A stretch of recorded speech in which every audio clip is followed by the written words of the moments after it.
Hello everyone. Since Blacktober ended last month, I thought it would be a good time to have a retrospective video about how we're doing blocking and how PCG and procedural content generation framework in Unreal could be a great use to us in order to at least scatter our assets and blocks instead of copying them manually. So we'll go through this together and just want to show you how to activate the plugin. So in the plugins folder, you just need to type PCG and you need to activate this and restart. Then you'll have PCG activated here and you can make a PCG graph. So let's see if we can make some modules with the modeling toolset in Unreal, and then we use those modules and scatter them to make a block or our part of a model, part of the level, let's say. So in the modeling section, you have some assets to create here. We're just gonna use the cube grid. So in the cube grid, you can basically make a cube,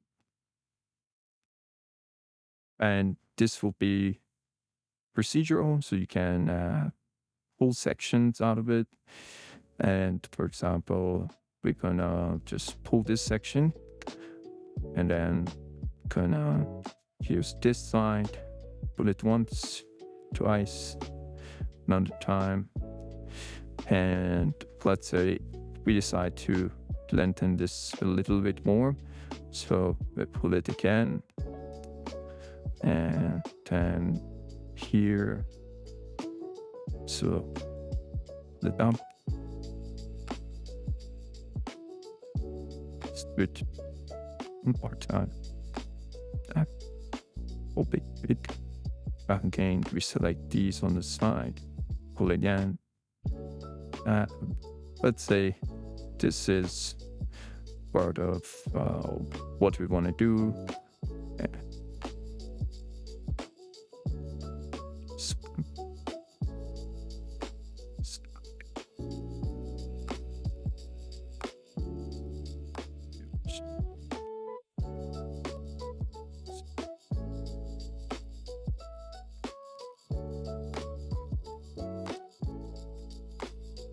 And for the coordinates, as you can see, we have here some shortcuts on how to pull or push.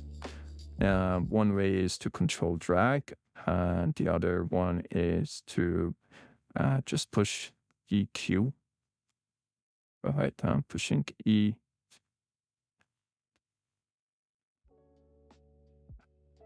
So, but for now, we're gonna use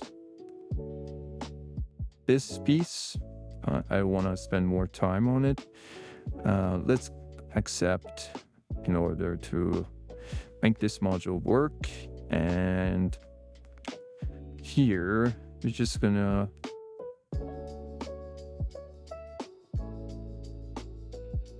delete this side and let's pull that.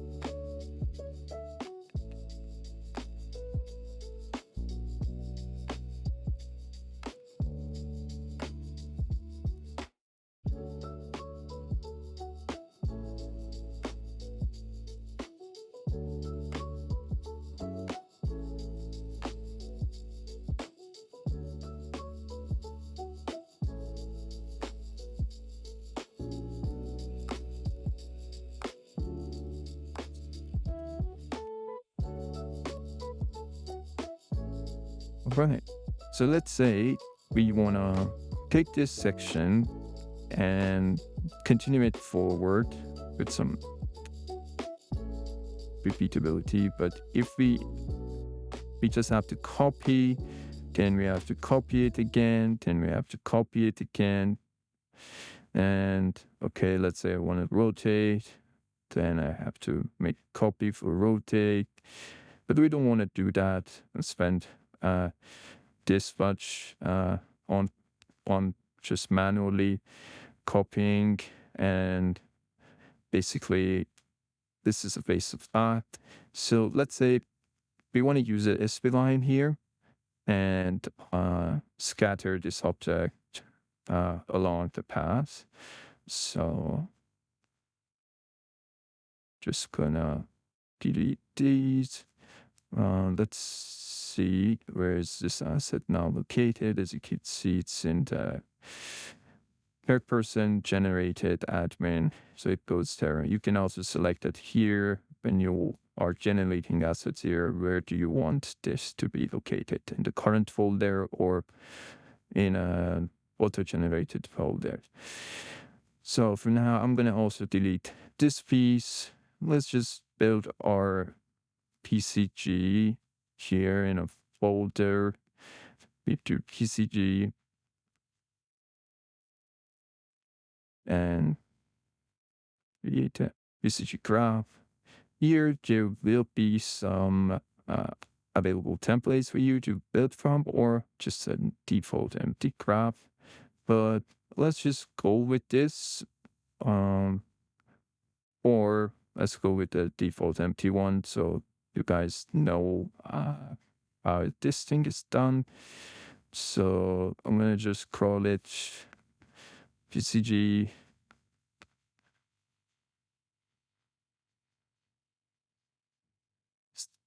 scatter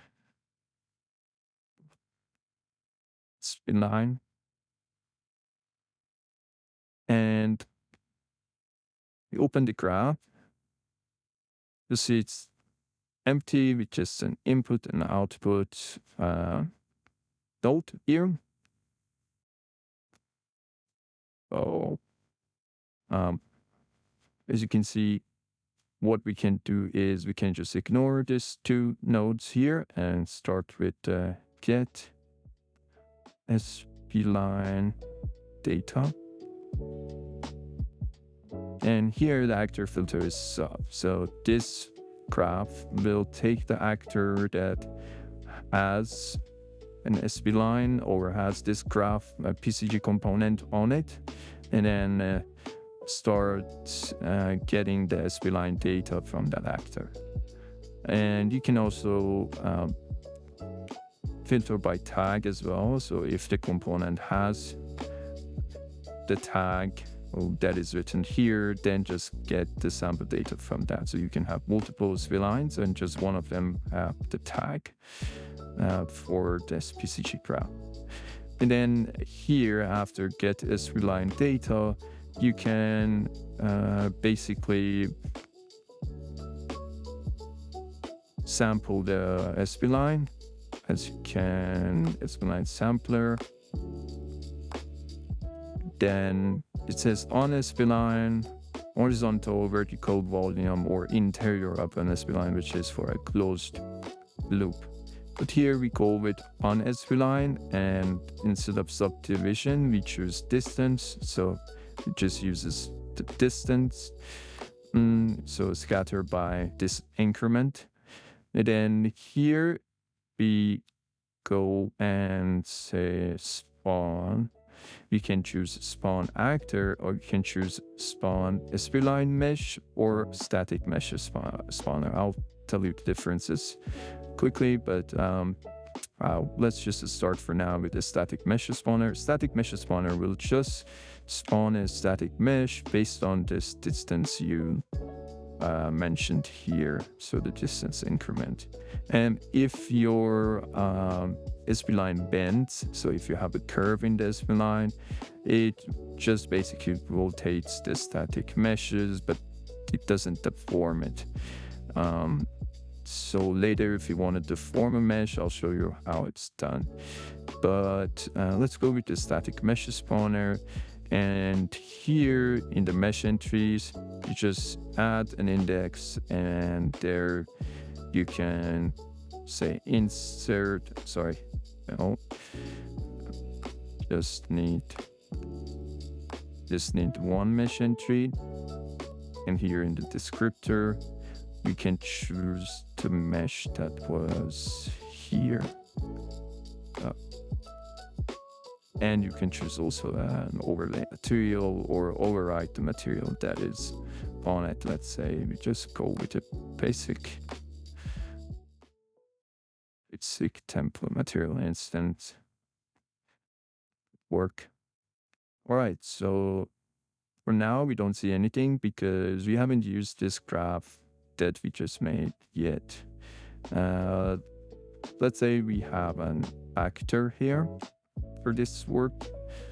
We create a blueprint, actor blueprint. We call it BP, spline, scatter. And here we'll just add two things. One is a spline, and the other one is the PCG component.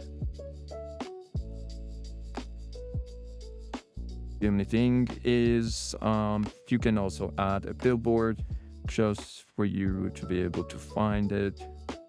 Let's say first billboard, I put it as the near root.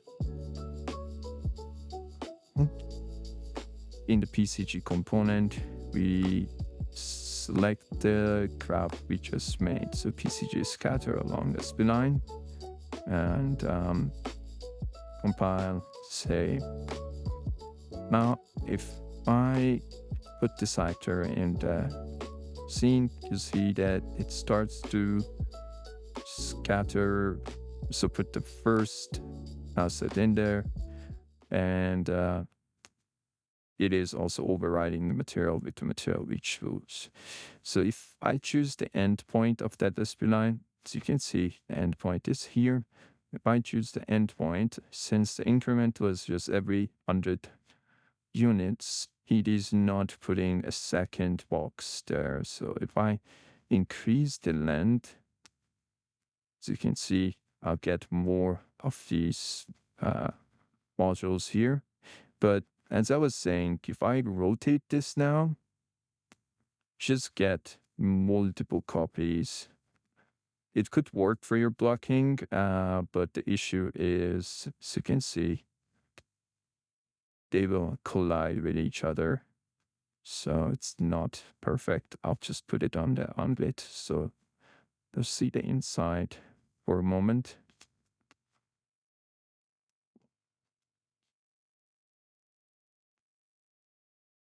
So maybe on outside, yeah. So as you can see, it's not usable. So the moment we have some tangent curve here, or this line is rotating, we won't get usable the scattering happening. But it will be perfect for, let's say you want to copy multiple of these corridors here and there, and then connect them with a piece for the corner. So it could work pretty well. And let's say I wanna copy this exactly. So just duplicate it on the same place. And I'm gonna duplicate this here. I'm gonna call it scatter actor. And here, the scatter actor, I'm gonna also duplicate this one. We're gonna call it also spline actor. And we open the new one. Instead of static meshes spawner, I'm gonna use spawn actor this time. And here I can have an actor. So it could be a light, it could be anything. And for example, we just go into level prototyping, interactables, let's say jump pad. And yeah, so you can also select it here, jump pad. And now it will put every 100 unit at jump pad. We're gonna do 200 this time, save it. We go into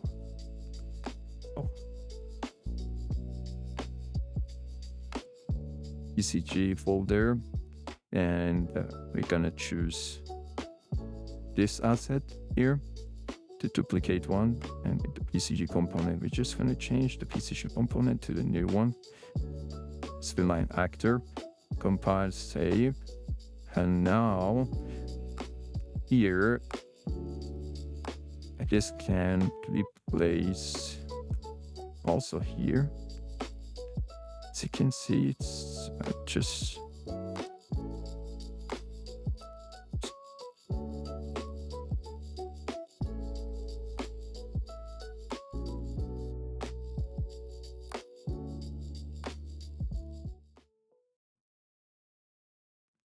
yeah, the jump, and it's too much. Spline actor is at every 500%, let's say. Basically getting actors this time, so I can even use light sources to basically light my level, or have interactable actors as well. And that could work too. You can also see okay, the object we made doesn't have collision available, so we're just gonna bind it, go into the static mesh, and just say, hey,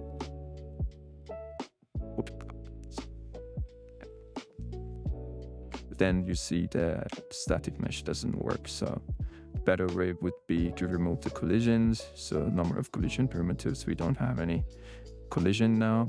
I could just add a box simplified collision. As you can see, the box is encompassing the whole object. So you're gonna find it here. It should be in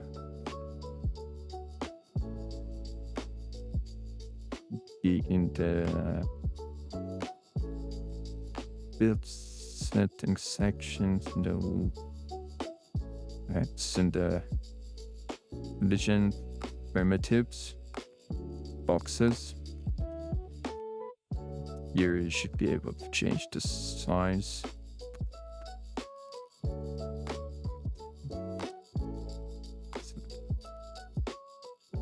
It's 100 should was, and then in the Y extent we're gonna do open with less, because we just want collision from the inside. So we just put it somewhere like this. Then we should be able to date it.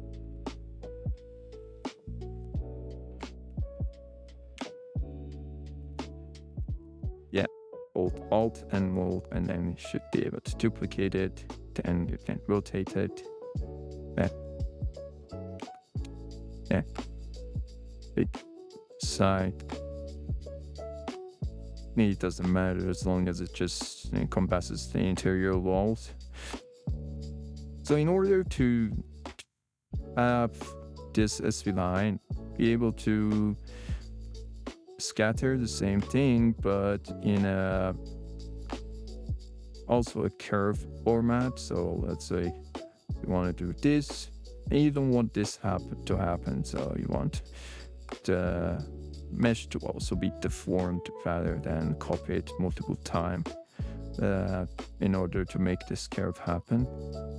So for that, we're just gonna have to do something first. As you can see, I can just put the cube here. I just duplicated it. So we make some edits on the deformable mesh before we scatter it. So you can see this doesn't have enough vertical edges here for it to be able to be bent. So bend the objects, like these. So in order to have a curve, they need enough edges for the object to be able to be bent, or else they'll just straight polygons like that. So for that, we just go to the modeling tool, and I would just duplicate it so I have the straight mesh without those polygons, added polygon. But I just noticed something. We have too much polygons here, so I can see they are copied many times. So 100 unit is too little for this. So what we can do is we can go into our PCG along the spline again, and we can see the distance between these jump pads is 1000. So I guess 100 is just the thickness here, so 100 is too little. I'm just gonna increase this to 500, and yeah, it's still overlapping. 600 was the length. Now we just copy it once every 600 unit, which is the length of this object in units. So now that this thing is working, let's get back to subdividing this. So if I just use insert loop, that's one way to do it. So you can just insert loops here, and if you have enough loops, then it should work fine. And that's one way. The other way that might come to mind is using subdivide. The only issue is subdivide will deform your mesh, and so you need some edge loops before doing subdivide to keep the corners sharp. But there is another way, which is mesh remesh. Here you can just set how many polygons you want this object to have, and I'm just gonna choose a very low number, because what matters to me is that it has some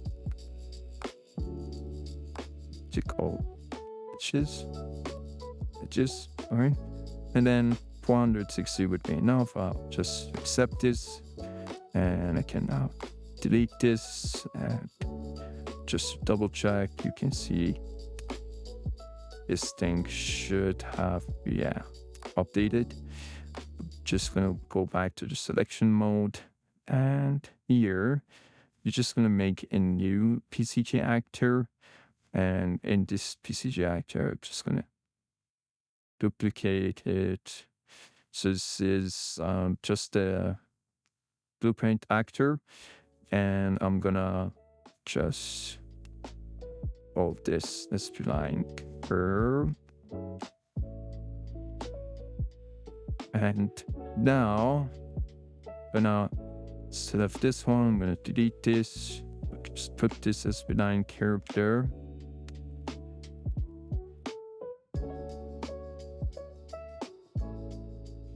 Yeah, I guess that's 0.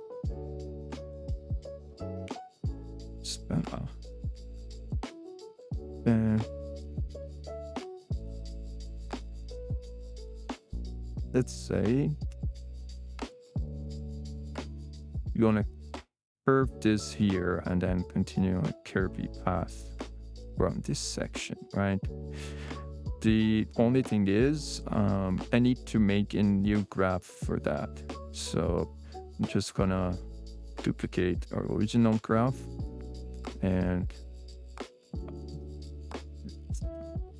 again, here you'll see instead of static mesh spawner, there is something called spline. Spline. As you can see, the output here is a different type. It's concrete data, this one, but this one is just taking in polyline data as subtype, but this one is point data.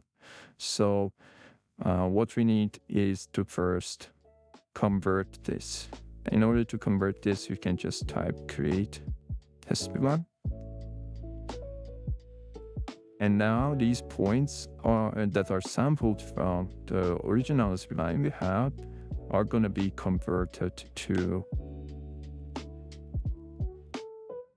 spline data subtype polyline. And then we can just pass this polyline into the input of spline-mesh. In the spline-mesh, we have a spline-mesh descriptor and spline-mesh parameters, which is helpful to set the forward axis of the mesh we're gonna use. So in order to do that, I'm just gonna go there and let's just put this in the static mesh. Save it. PCG, the PCG spline curve, DP spline curve needs to be updated now with the new PCG called PCG graph. Here, now let's let it down.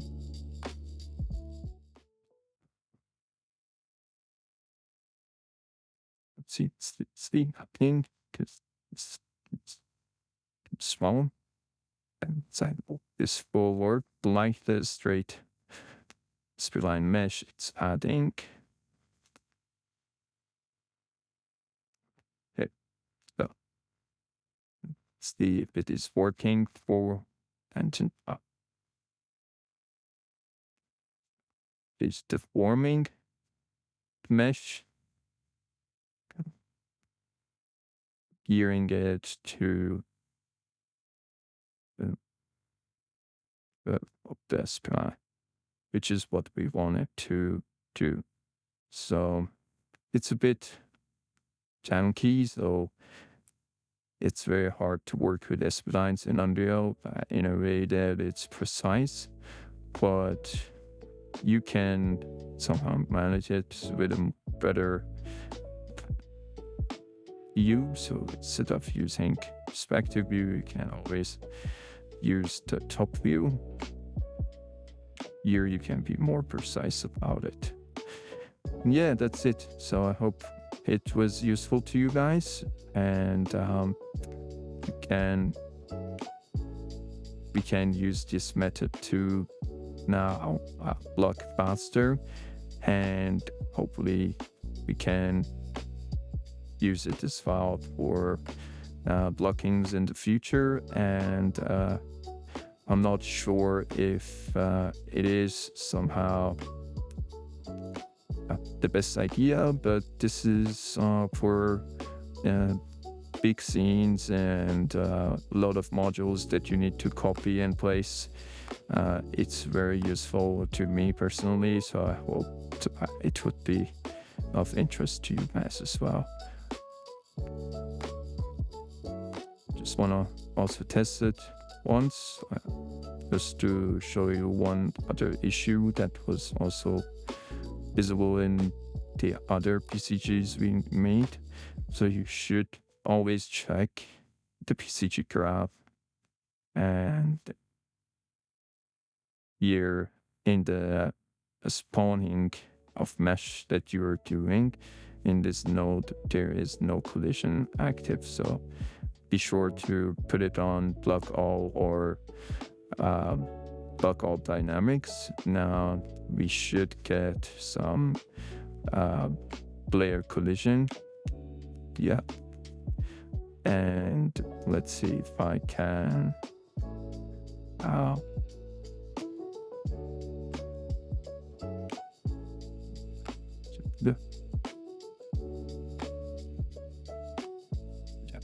light, but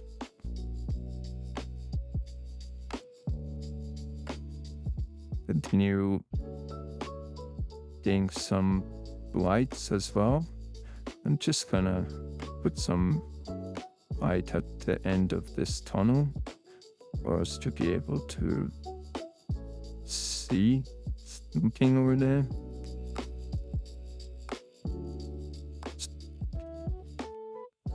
Yeah, it's just, yeah.